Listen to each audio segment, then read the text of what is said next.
In the autumn of 1908, a fishing vessel discovered a man adrift in a charred skiff, his hands blackened with ash, his eyes hollow as burnt coals. The man gave his name as Elias Vane, and when asked what had befallen him, he spoke words that would haunt the Pacific Northwest for generations. He claimed to have set fire to an entire leper colony, burning 63 souls alive on a remote island called Cinder's Rest. He did not plead innocence or claim accident. He confessed to deliberate, methodical murder. Before we go on, tell me in the comments where you are watching from. If this is your first time here, subscribe because the story I am about to tell goes beyond anything you can imagine. The authorities dismissed Vane as a diseased madman, his testimony the fevered ravings of a leprous brain. But locked in a jail cell, he signed a confession that read simply, "I burned them all to cleanse the sin." The fire was mercy compared to what they had become. To understand his crime, one must first understand the hell he escaped.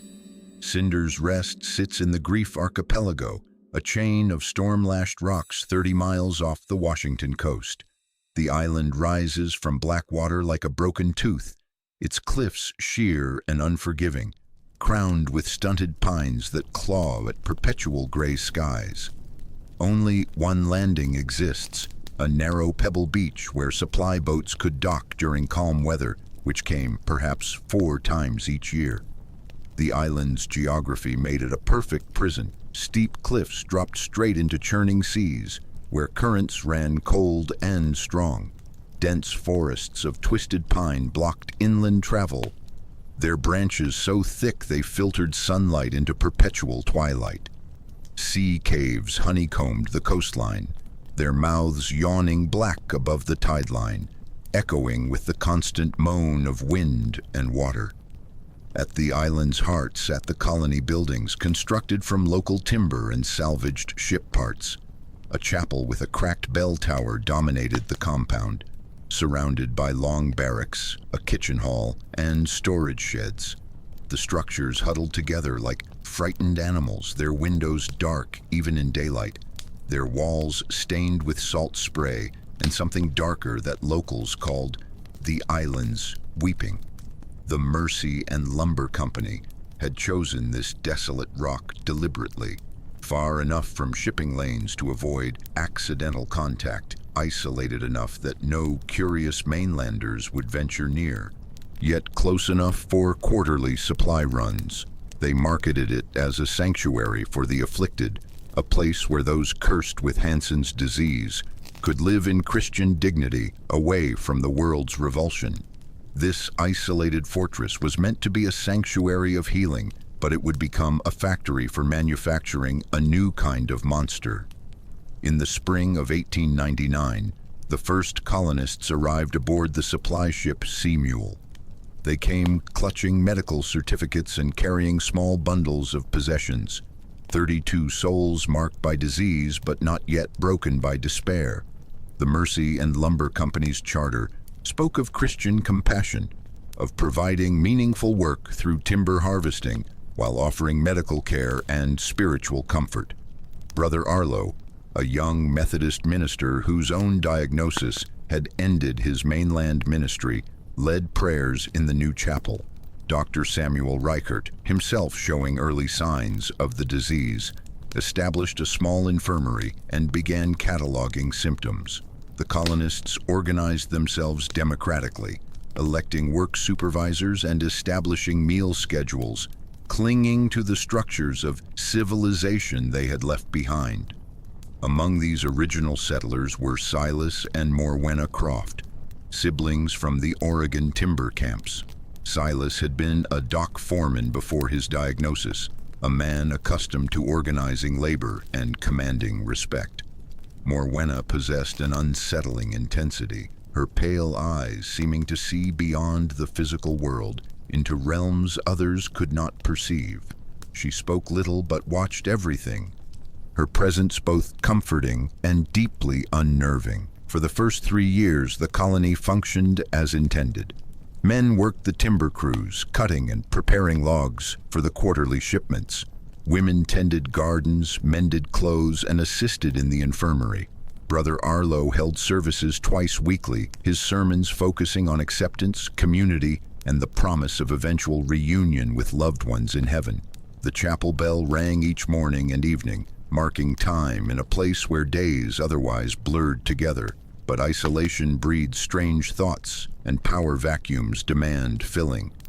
When Dr. Reichert died in the winter of 1902, struck down by pneumonia that his weakened body could not fight, something fundamental shifted in the colony's careful order. For a time, there was structure and hope, but it was built on foundations that proved terrifyingly fragile. The change began subtly, almost politely. In the spring following Dr. Reichert's death, an elderly colonist named Thomas Byrne passed away peacefully in his sleep. Brother Arlo prepared to conduct the traditional burial at sea, as the rocky soil made ground interment nearly impossible. But Silas Croft intervened, suggesting they honor Byrne differently. Standing in the chapel before Byrne's shrouded form, Silas delivered an impromptu sermon about waste and providence. He spoke of the Bone Mother, an ancient spirit he claimed watched over isolated places, demanding that nothing useful be discarded. The sea, he argued, was hungry and selfish, swallowing gifts that could better serve the living community. Better to return Byrne's earthly remains to nourish those who had loved him. The colonists shifted uncomfortably in their pews, uncertain what Silas meant precisely, but sensing something had crossed an unspoken line. Brother Arlo attempted to object, citing Christian burial traditions, but Morwenna rose from her seat and began humming a low, haunting melody that seemed to emanate from the island itself. Her voice carried an authority that silenced debate. That evening, Thomas Byrne's body disappeared from the chapel. When questioned, Silas explained that volunteers had performed a private ceremony, returning their friend to the island that had sheltered him. No one admitted to participating, yet no one pressed for details. The Sea Mule's captain, arriving for his quarterly supply run, noted in his log the absence of any burial markers and the colonists' evasive responses to his inquiries. More disturbing was the stew served that week, richer and more satisfying than usual despite the meager supplies. Those who ate heartily felt renewed strength, their lesions seeming to heal slightly, their energy restored. A few colonists refused the meal, claiming upset stomachs, but most partook gratefully of what they assumed was fresh game from the island's small deer population. The first transgression had been quiet, almost polite in its presentation, but it opened a door that could never again be closed. By 1908, the Cinders Rest Colony had gained a peculiar reputation along the Pacific coast. Doctors spoke of it in whispers, describing unexplained remissions and improved patient morale. Medical journals published sanitized reports suggesting the island's isolation and structured community life produced remarkable therapeutic results. Letters from colonists, carefully edited before mailing, spoke of contentment and spiritual renewal.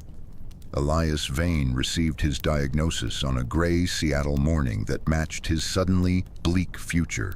A ship's carpenter in his 20s, he had noticed the first telltale patches on his hands during a routine voyage to Alaska.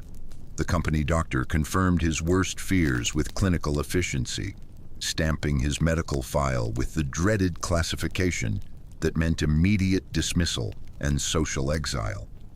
Unlike many who received such news, Elias did not despair completely. He had heard stories of the island colony, whispered tales of men who worked meaningful jobs and lived with dignity despite their affliction. The Mercy and Lumber Company's representatives painted an appealing picture of purposeful labor, medical supervision, and Christian fellowship. They spoke of timber work, of contributing to society even while separated from it.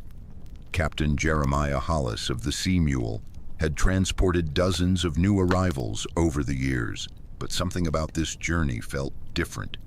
The weather was unusually calm, yet he found himself constantly checking his compass, as if the island were pulling them off course.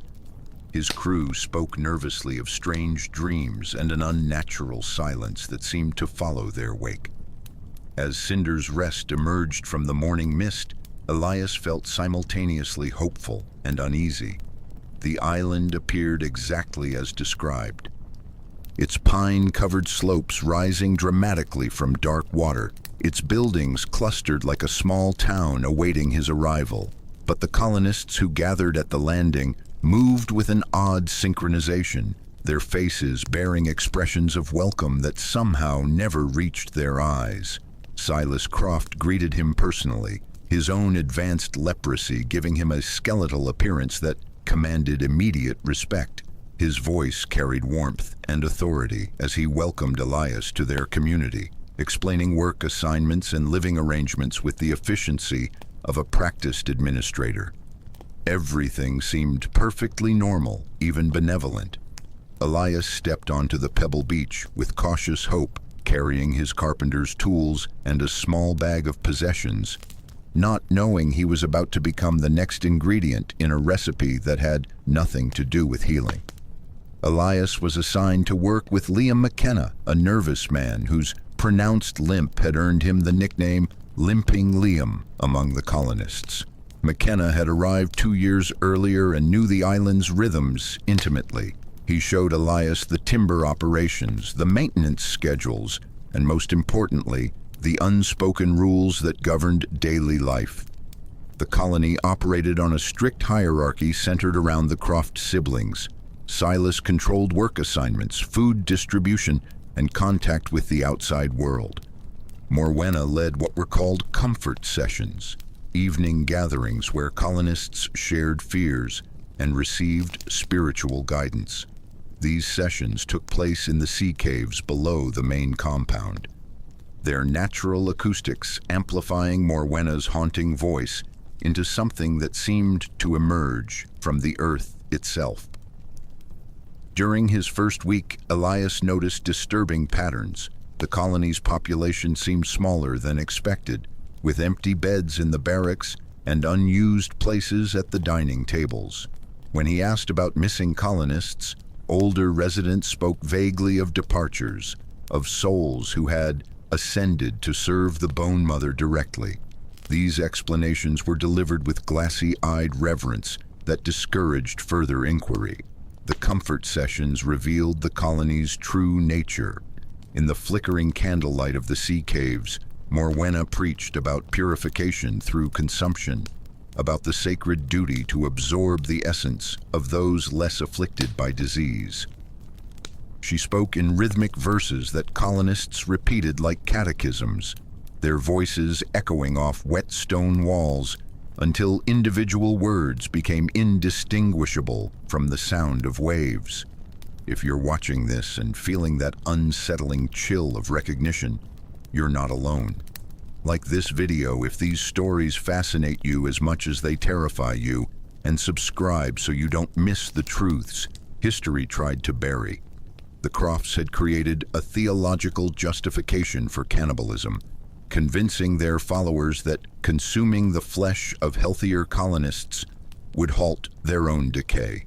They selected victims based on the progression of their disease, targeting those with milder symptoms, while protecting themselves through religious authority. The system was ingenious in its cruelty, turning medical desperation into religious fervor. Most disturbing was the colonists' genuine belief in this doctrine.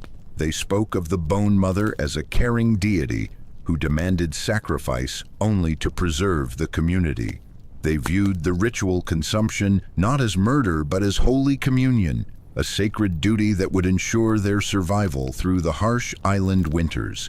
Elias now understood why the colony seemed so much smaller than expected, why certain colonists disappeared without explanation, and why the remaining residents displayed such unsettling devotion to their leaders. He also realized with growing horror that his relatively mild symptoms made him an ideal candidate for the Bone Mother's next feast. terror drove men to desperate alliances. 3 weeks after his arrival, Elias found himself sharing whispered conversations with limping Liam in the forest beyond the compound. McKenna had witnessed enough ascensions to understand the colony's true nature, but fear kept him silent and complicit. His limp, ironically, provided some protection, as the Crofts preferred victims who could run. McKenna revealed the colony's hidden geography, pointing out a concealed skiff the Crofts used for emergency supplies. He had discovered it during a work detail, tucked into a cave accessible only at low tide. The boat represented their only hope of escape, but using it would require careful timing and absolute secrecy. They agreed to flee during the next storm, when the compound's attention would focus inward. But desperation made men careless. A colonist named Frederick Marsh overheard fragments of their planning and, driven by his own terror, reported the conversation to Morwenna. Marsh had arrived only months before Elias and lived in constant fear of selection. He hoped that betraying potential escapees might demonstrate his loyalty and buy him additional time. The confrontation came at dawn. Elias awoke to find Silas Croft standing beside his bunk, flanked by 4 of the colony's most devoted followers. Their faces bore the serene expressions of believers performing sacred duty, but their hands gripped improvised weapons with practiced familiarity. They bound Elias with rope and dragged him to a storage shed behind the kitchen hall. McKenna's fate was decided differently. Rather than imprisonment, he received a summons to that evening's comfort session, where Morwenna announced that the Bone Mother had identified him as the next offering. The colonists received this news with murmured prayers and grateful tears, thanking their deity for providing sustenance during lean times. McKenna sat frozen among them, his betrayal having purchased only the horror of advance notice. Locked in the musty darkness of the tool shed, listening to McKenna's distant screams echoing from the sea caves, Elias found Brother Arlo's hidden journal wedged between 2 floorboards. The final entries described the minister's growing horror at the colony's transformation and his failed attempts to restore Christian order. The journal's last page contained a desperate prayer: "God forgive us, we have become the very devils we sought to escape." As evening approached and the chanting began in the caves below, Elias realized he was hearing his own funeral hymns being practiced for the following night's ceremony. Elias's carpentry skills, learned through years of shipbuilding, became his salvation. The tool shed had been constructed hastily from salvaged lumber, its boards held together with rusted nails that had loosened over 9 years of island weather. Using a broken chisel he found among the scattered tools, he worked through the night to pry loose a plank near the shed's foundation. The storm McKenna had hoped would cover their escape arrived with Pacific Northwest fury. Rain hammered the compound's tin roofs, while wind howled through the pine forest, creating enough noise to mask the sound of splintering wood.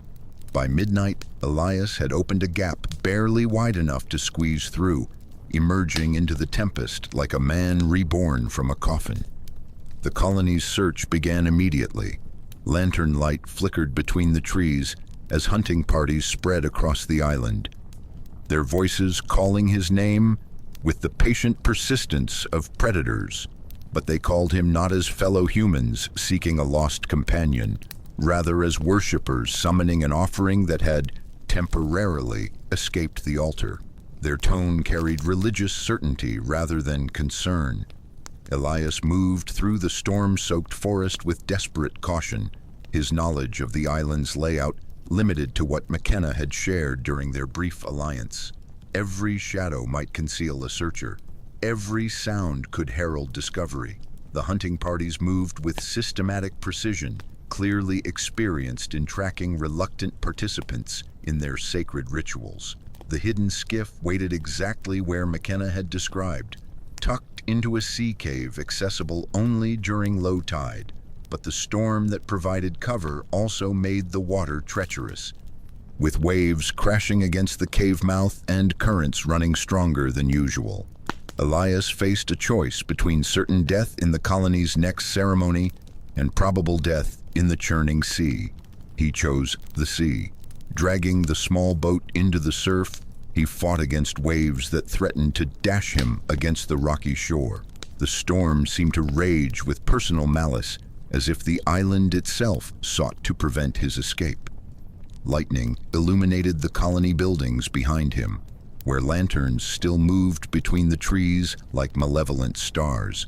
As he finally cleared the breakers and began rowing toward the mainland, Elias could hear singing drifting across the water from the sea caves.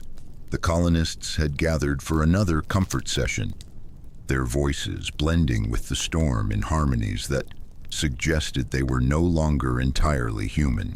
He reached the hidden skiff and began his desperate flight across 30 miles of black, angry ocean. But his escape was only the beginning of a trial that would test the very foundations of sanity and justice.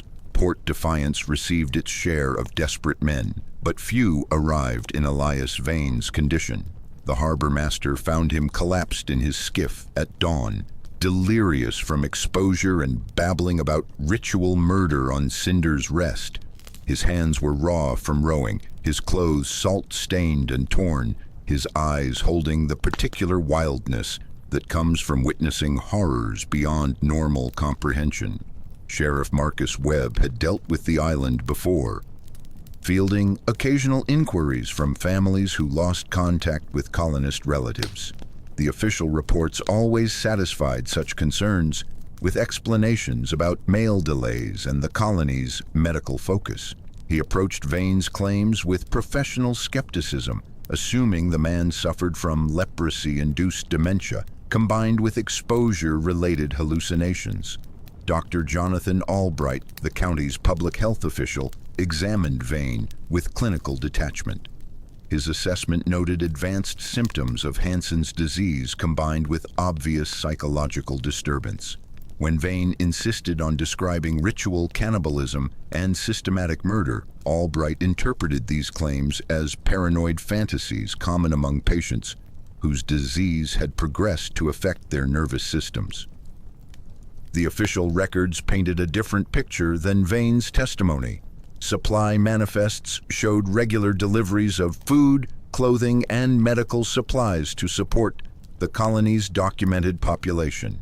Letters from colonists, forwarded through proper channels, spoke consistently of contentment and improving health. The Mercy and Lumber Company's quarterly reports indicated a stable community engaged in productive timber work, but certain numbers refused to align properly. The Sea Mule's cargo logs showed steadily decreasing supply quantities over recent years, ostensibly reflecting the colony's declining population due to natural deaths. Yet the timber shipments remained consistent, suggesting a workforce unchanged in size. Dr. Albright noted this discrepancy but attributed it to clerical errors rather than evidence supporting Vane's fantastic claims. Most damning was Vane's own condition. His leprosy symptoms were relatively mild compared to his psychological state, making him appear precisely as authorities expected a delusional patient to appear. His desperate insistence on the truth only reinforced their conviction that he suffered from disease-related madness. They scheduled him for commitment to the state asylum, dismissing his story as the tragic ravings of a corrupted mind. Vane realized that official channels would never accept his testimony. The systematic nature of the cover-up, whether intentional or merely bureaucratic, meant that returning to expose the colony would require abandoning legal solutions. If the world refused to believe the truth, he would have to create evidence impossible to ignore or deny. Branded a madman and facing indefinite asylum commitment, Elias understood that justice would require him to become judge, jury, and executioner for crimes the civilized world refused to acknowledge.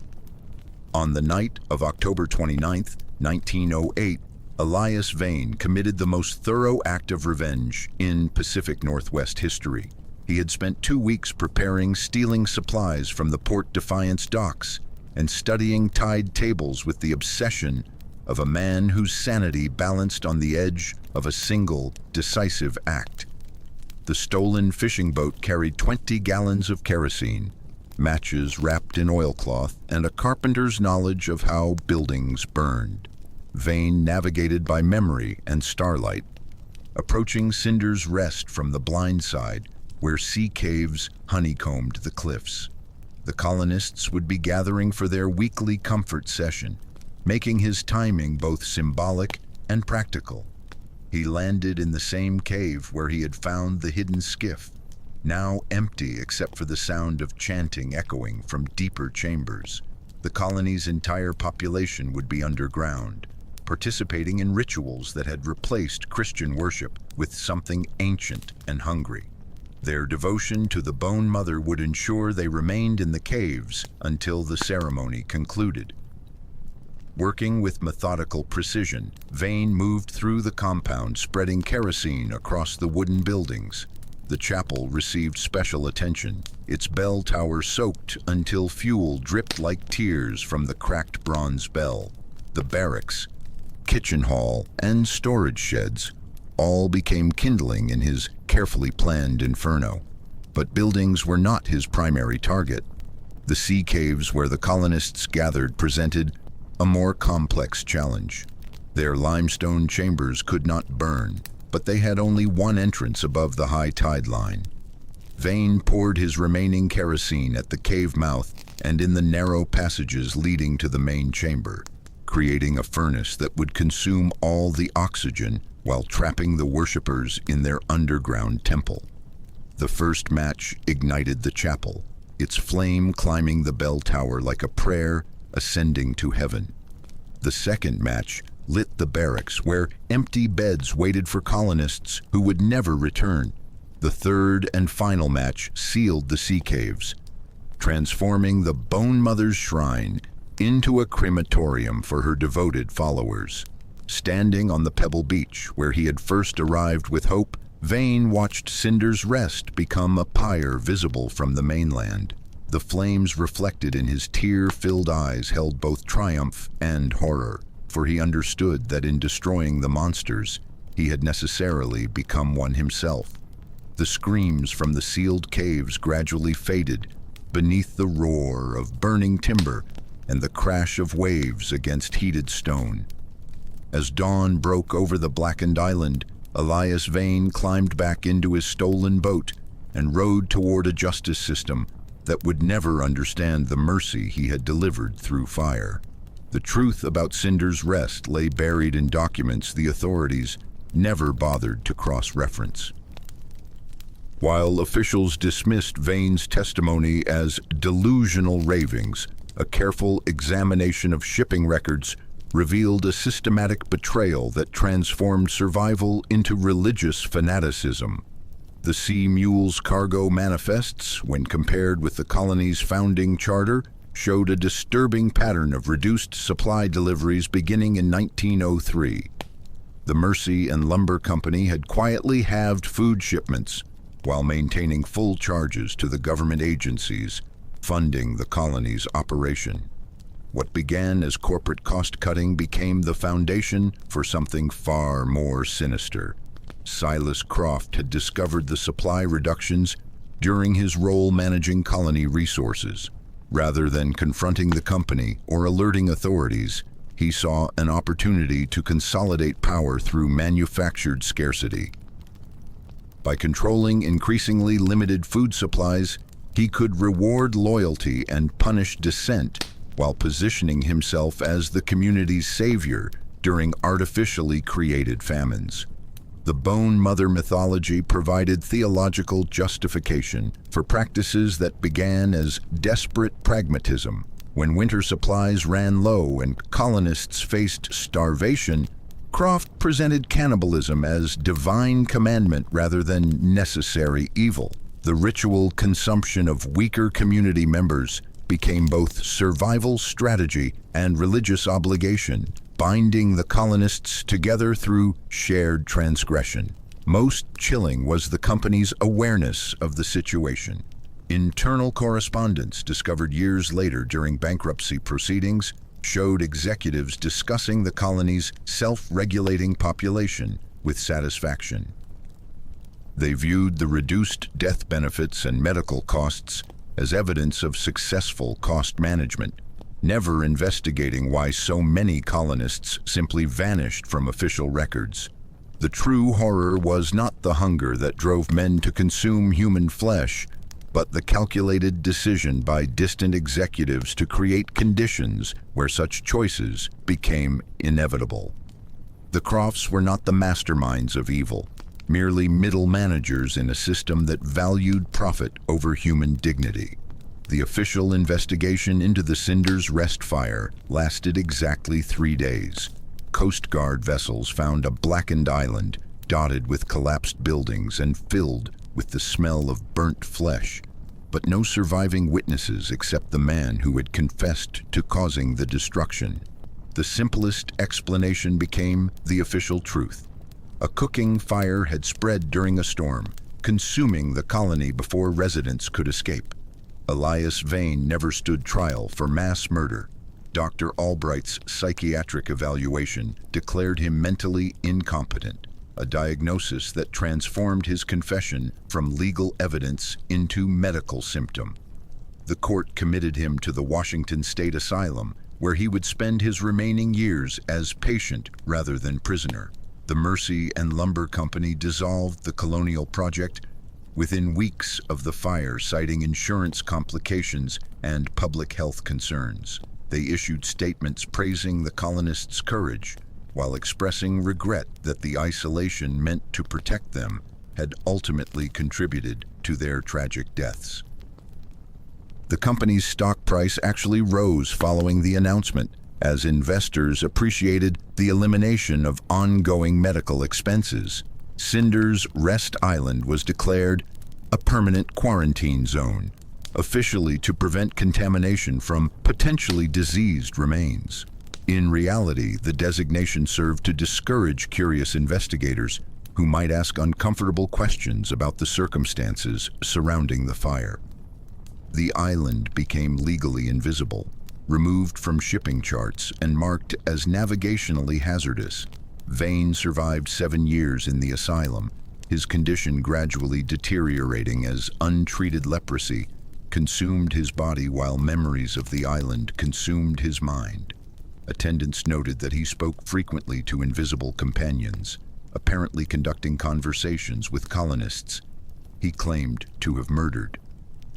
His death certificate listed the cause as complications from Hansen's disease, making no mention of his role in Pacific Northwest history. The official record was sealed, stamped, and filed away in government archives where it would gather dust for decades. But the sea remembers what happened in its shadow, and certain truths refuse to stay buried beneath layers of bureaucratic forgetting. In the age of internet investigation and true crime podcasts, Cinders Rest Island has gained a second life as an urban legend. Modern researchers, armed with digital archives and genealogy databases, have begun piecing together the colony's real history, finding discrepancies that previous generations ignored or overlooked.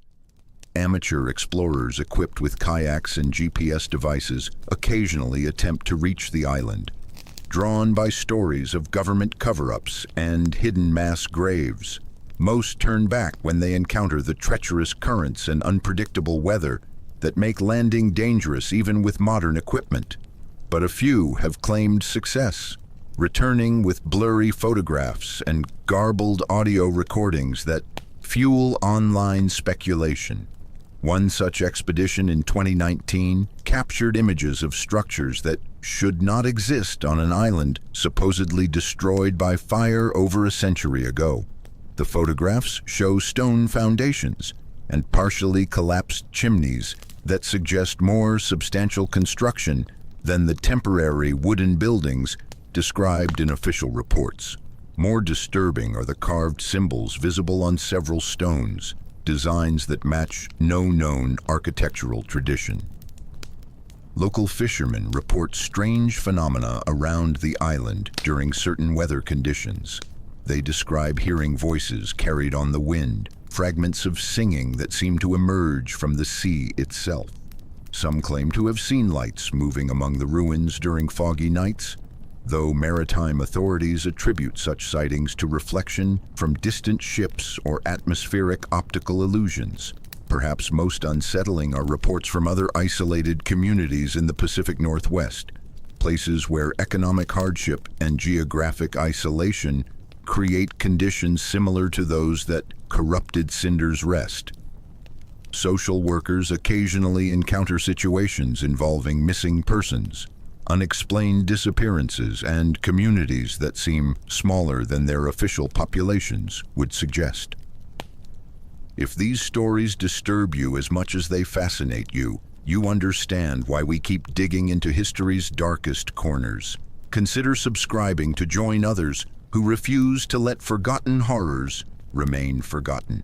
A hiking group reported encountering a pale family living in the Olympic Peninsula wilderness, individuals who spoke in archaic patterns and displayed symptoms consistent with untreated genetic conditions. When park rangers attempted to locate this group for welfare checks, they found only abandoned campsites and the remnants of fires that had burned unusual materials. The fire on Cinder's Rest may have extinguished over a century ago, but the hunger it was meant to destroy seems to have found new, darker places to fester and grow. History provides few absolute truths, especially regarding events that powerful institutions prefer to forget. But one fact about the Cinder's Rest colony admits no dispute. On the night of October 29, 1908, Elias Vane deliberately set fires that consumed every structure on the island and killed every person who remained there. Whether Vane was a vengeful murderer who slaughtered innocent victims or a reluctant angel of mercy who ended unspeakable suffering depends entirely on which evidence one chooses to believe. The official records paint him as a delusional patient whose disease corrupted his perception of reality. The hidden documents suggest he was the sole survivor of systematic atrocities that civilized society refused to acknowledge. The physical evidence has long since crumbled into ash and been scattered by Pacific storms. The witnesses are dead, their testimony filtered through layers of bureaucratic interpretation and medical diagnosis. What remains is the story itself, passed down through generations of storytellers who understand that some truths can only be preserved through the act of repetition. Modern visitors to the Pacific Northwest can still see Cinder's Rest Island on clear days, a dark smudge against the horizon that serves as an involuntary monument to choices made in desperation. The island bears no official markers, no plaques commemorating the lives lost or the horrors that may have preceded their deaths. It exists in bureaucratic limbo, acknowledged but unexplained. Perhaps this ambiguity serves justice better than any formal memorial could. The island stands as a reminder that isolation breeds its own moral universe, that desperation can sanctify any transgression, and that the distance between civilization and cannibalism may be measured not in miles but in missed supply ships. Stories like this exist not to provide comfortable moral lessons, but to serve as warnings whispered from burning shores. They remind us that human nature contains capacities for both transcendent evil and terrible mercy, and that sometimes the two become indistinguishable in the shadows of forgotten places. Subscribe if you believe these stories deserve to be told, that history's darkest chapters require witnesses willing to speak uncomfortable truths.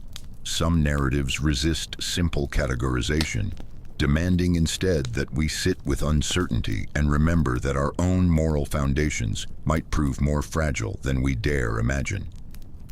The last official document relating to Cinder's Rest Island sits in a manila folder in the Washington State Archives, stamped with classification numbers that ensure it will never be digitized or made publicly accessible.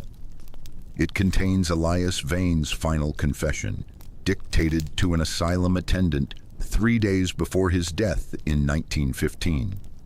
In that confession, Vane described dreams that visited him nightly for 7 years, dreams in which the colonists thanked him for freeing them from a corruption that had made death preferable to continued existence. He spoke of Morwenna Croft appearing at his bedside, no longer the skeletal prophet of a hungry god, but a young woman restored to innocence, blessing him for breaking the cycle that would have consumed countless others. But he also described different dreams, visions in which the colonists accused him of murder, demanding to know by what authority he had appointed himself their executioner. In these nightmares, Silas Croft stood before him, with flesh restored and eyes blazing with righteous fury, condemning Vane as the true monster who had destroyed a community that had found its own path to survival. The attendant noted that Vane seemed equally convinced of both versions of the truth, as if his mind had fractured along the same moral fault lines that had split his conscience on that October night. He died speaking two names repeatedly, Bone Mother and Mercy, though whether he was invoking or rejecting these concepts remained unclear to those who witnessed his final moments. Today, Cinder's Rest Island appears on no tourist maps and supports no historical markers. Commercial fishing boats give it wide berth, following traditions passed down from captains who knew better than to anchor in waters that had received such offerings. The island exists in official silence, its story preserved only in whispered conversations and documents that bureaucracy has chosen to forget. Yet the sea remembers everything, and certain truths refuse to dissolve into salt water and time. On foggy nights when the boundary between past and present becomes as thin as mist, fishermen still report hearing voices carried on the wind, fragments of songs that speak of hunger, both physical and spiritual, of choices made in desperation that echo across generations. The fire Elias Vane set has long since burned out, but the questions it raised continue to smolder in the human conscience. Some acts of destruction serve as acts of creation, clearing ground for new growth. Others simply leave scars that time cannot heal. The ashes on Cinder's Rest Island remember both possibilities, and they whisper their ambiguous truths. To anyone willing to listen to the wind,